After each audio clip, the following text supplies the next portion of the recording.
उत्तराखंड राज्य का सपना यहाँ के हरे भरे सीढ़ीदार खेतों और समृद्ध ग्रामीण परिवेश को ध्यान में रखकर बुना गया था। आज उसी पावन माटी से एक गंभीर और भावुक कर देने वाली पुकार आ रही है। होना तो यही चाहिए था कि अलग राज्य मिलने के बाद पहाड़ी 11 जिलों की कृषि को नई तकनीक, बेहतर सिंचाई और ठोस नीतियाँ मिलती, जिससे यहाँ फसलों का रकबा भी बढ़ता और खाद्यान्न उत्पादन भी नई ऊंचाइयों को छूता। लेकिन कड़वी हकीकत यह है कि पिछले 2.5 दशकों में पहाड़ की करीब 5.14 लाख एकड़ उपजाऊ भूमि धीरे धीरे सूनेपन की चादर ओढ़कर बंजर हो गई है और यहाँ का खाद्यान्न उत्पादन भी 22% तक नीचे गिर गया। पुरखों की विरासत माने जाने वाले इन खेतों का इस तरह खामोश हो जाना, वीरान हो जाना, बंजर हो जाना सिर्फ एक आर्थिक नुकसान नहीं है, बल्कि यह उत्तराखंड के लोक जीवन, अनूठी संस्कृति और पहाड़ की आत्मनिर्भरता के सामने खड़ा एक बहुत बड़ा यक्ष प्रश्न है।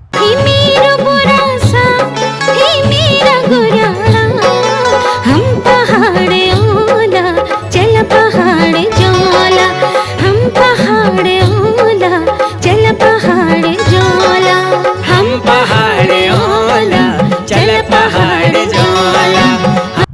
जय हिमालय, जय भारत। संसार भर में हिमालय लोग यूट्यूब चैनल देख रहे आप सभी का स्वागत है और मैं हूं भारत की राजधानी नई दिल्ली से डॉक्टर हरीशचंद्र लखेड़ा।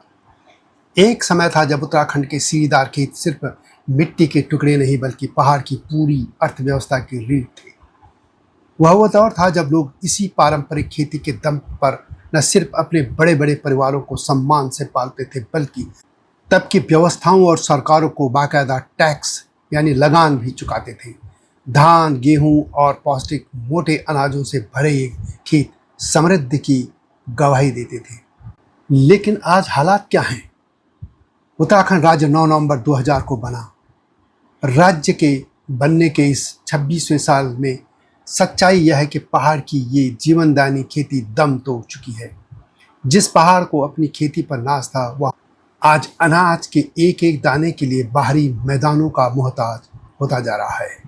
आखिर कैसे राज्य बनते ही उत्तराखंड के पहाड़ों की खेती उजाड़ हो गई? आइए आंकड़ों के तहत इस कड़वे सच को समझते हैं। पिछले दिनों एक राष्ट्रीय समाचार पत्र ने लिखा, राज्य गठन यानी 2000 के समय पूरे राज्य में 7.70 लाख हेक्टेयर जमीन पर वास्तविक खेती होती थी, जो आज घटकर मात्र 5.27 लाख हेक्टेयर रह गई है। एक आंकड़ा तो यह हुआ, और दूसरा आंकड़ा समझिए। इस तबाही की सबसे बड़ी मार झेली है उत्तराखंड के 11 पर्वतीय जिलों ने। वर्तमान में पहाड़ों की 2.08 लाख हेक्टेयर यानी लगभग 5,14,000 एकड़ भूमि पूरी तरह बंजर और पड़ती हो चुकी है। यानी पहाड़ के लगभग 28% उपजाऊ जमीन अब कटीली झाड़ियों का घर है। और आंकड़ा नंबर 3 समझिए। Rajiv Gandhi institute for contemporary studies की रिपोर्ट बताती है कि साल 2004 में उत्तराखंड में जहां खाद्यान्न बोने का क्षेत्र 1.038 हजार हेक्टेयर था, वह साल 2023 तक आते आते घटकर सिर्फ 757 हजार हेक्टेयर रह गया। खाद्यान्न क्षेत्र में 27% की सीधी गिरावट पाई गई। और चौथा आंकड़ा, इसी रिपोर्ट के अनुसार पहाड़ की पहचान माने जाने वाले मोटे अनाज यानी मंडुआ, झंगोरा आदि का रकबा 2.93 लाख हेक्टेयर से घटकर मात्र 1.58 लाख हेक्टेयर रह गया है, यानी 46% की भारी कमी। और ये सब आंकड़े प्रदेश सरकार या केंद्र सरकार के कृषि मंत्रालय के रिकॉर्ड में भी आपको मिल सकते हैं। अब सवाल ये कि ऐसा क्यों हुआ? पहला सबसे बड़ा कारण तो सरकार की नीतियां हैं। सरकार ने खेती की ओर कभी ध्यान ही नहीं दिया। सरकार की प्राथमिकता सिर्फ 2 जिले ऊधम सिंह नगर और हरिद्वार की खेती रही, पहाड़ों की नहीं। दूसरा कारण है अनियंत्रित पलायन। खेती तबाह होने का यह एक सबसे बड़ा कारण है।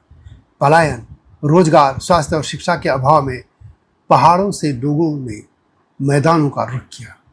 पलायन को लेकर उत्तराखंड सरकार के गठित आयोग की रिपोर्ट के अनुसार राज्य में सैकड़ों गांव बुतवा गांव हो चुके हैं। जब खेतों में हल थामने वाले हाथी नहीं रहे तो खेत बंजर हो नहीं थे। और तीसरा एक बड़ा कारण है मुफ्त राशन की नीति। यह थोड़ा कड़वा है लेकिन सत्य है। मुफ्त राशन की नीति, सरकार की लोक लुभावन मुफ्त राशन योजनाओं ने पहाड़ में श्रम की संस्कृति को काफ़ी हद तक प्रभावित किया। जब घरों में बिना हाड़ तोड़ मेहनत के मुफ्त या बेहद सस्ते अनाज पर अनाज पहुंचने लगा तो घाटे की खेती के लिए खेतों में पसीना बहाने की इच्छा शक्ति कम होती चली गई। एक अन्य कारण है जंगली जानवरों का भयंकर आतंक। उत्तराखंड वन विभाग के आंकड़ों को देखें तो पहाड़ों में बंदरों, जंगली सुअरों और आवारा पशुओं ने किसानों की कमर तोड़ दी।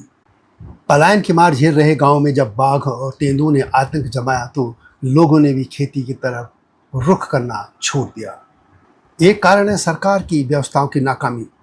केंद्रीय जल शक्ति मंत्रालय के आंकड़े बताते हैं कि उत्तराखंड के पहाड़ी क्षेत्रों में आज 85% से अधिक खेती पूरी तरह से मानसूनी बारिश पर निर्भर है।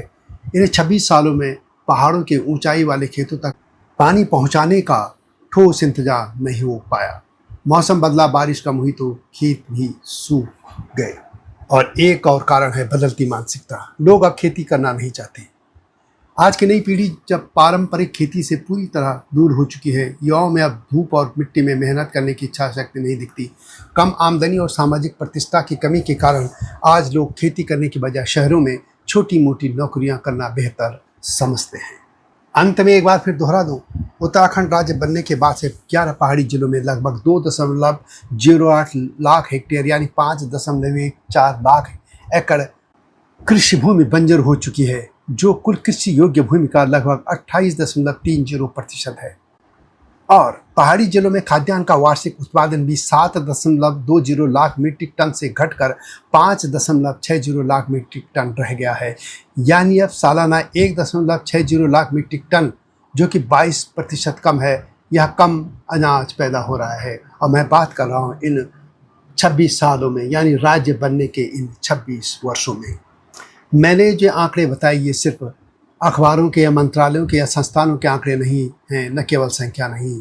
यह पहाड़ की आत्मा का विलाप है। खेतों का बंजर होना सिर्फ अनाज का कम होना नहीं, बल्कि पहाड़ की आत्मनिर्भरता, पहाड़ की संस्कृति और पहाड़ की जड़ों का खत्म होना है।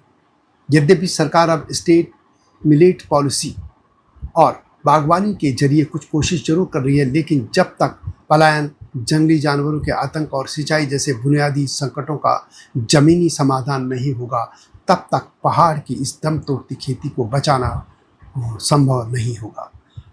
अगर लोग अभी भी नहीं जागे, सरकार अभी नहीं जागी, जनप्रतिनिधि या लोग, संगठन, समाज नहीं जागे तो आने वाली पीढ़ियां इन सीढ़ीदार खेतों को सिर्फ तस्वीरों में ही देख पाएगी। इस गंभीर संकट पर आपकी क्या राय है? क्या आपके गांव में भी खेत बंजर हो रहे हैं? कमेंट बॉक्स में ज़रूर बताएं। वीडियो को शेयर करना और लाइक करना न भूलना और चैनल को सब्सक्राइब करना भी न भूलना। जल्दी आऊँगा इस तरह की गाथाओं के साथ। तब तक जय हिमालय, जय भारत।